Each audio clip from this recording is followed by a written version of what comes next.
You're useless when the mind is blind.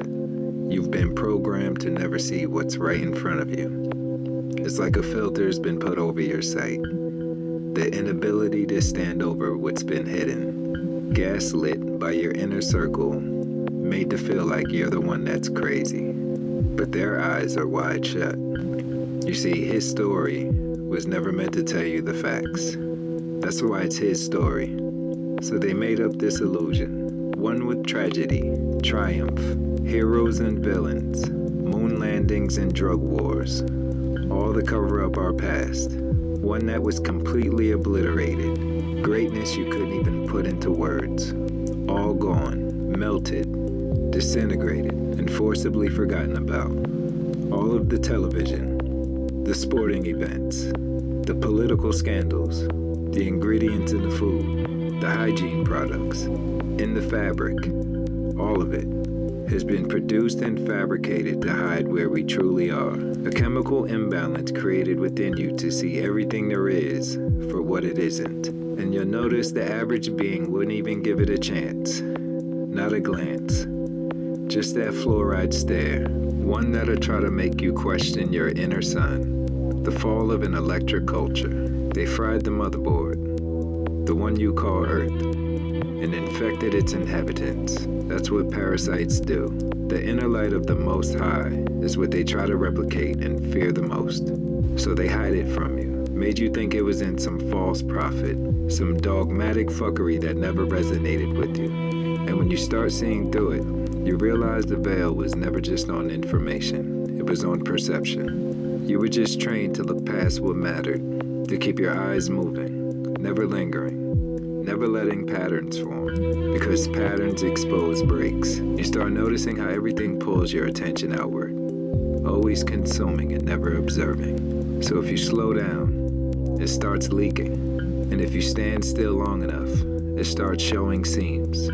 That's why discipline matters. Not belief, nor theories.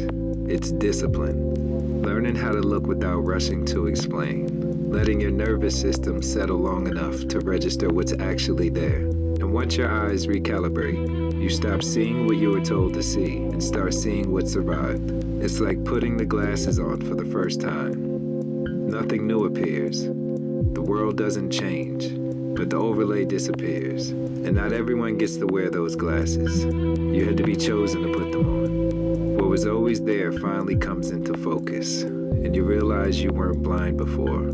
You were just filtered. Imagine if you knew your lineage. Picture the level of consciousness and creativity our ancestors carried. We are prisoners of war in a drunken stupor, deprived on oxygen in the land of the lost. War-torn and hidden from you, the spirit of creation, buried under layers of interruption. Civilizations don't just disappear, they're neutralized. Memory is the first casualty, lineage is the second, while environment would be the third. What you inherited isn't culture, it was devastation, fragments, broken symbols, stories stripped of spirit, and returned to you as entertainment. That's why nothing connects, why history feels flat, why creativity feels blocked instead of effortless. You're operating on a reduced bandwidth, lower oxygen, shortened breath, shortened attention. A mind locked in survival can't access inheritance, it can only cope. So the matrix keeps you inflamed, distracted, overstimulated, and undernourished by design. Because creation emerges from coherence, and coherence is the one state you're never allowed to sustain. You've trained to burn energy, not store it. That's how a prison functions without bars. We're descendants of the electric wars. While some call them the fallen angels, that name still grants them too much dignity. I see fallen demons, intelligence severed from the Most High, wicked to the core, the antithesis of creation itself. What they couldn't erase with force, they learned how to bury in time.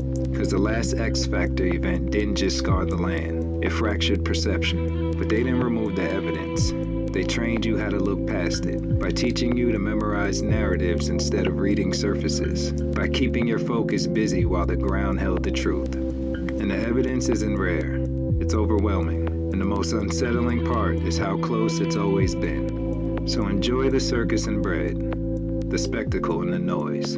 Enjoy the ridiculing of the wisest man in the room, the one who sees too clearly to be useful, the one who notices what everyone else scrolls past. Are you not entertained? You might even forget all of this as soon as you scroll.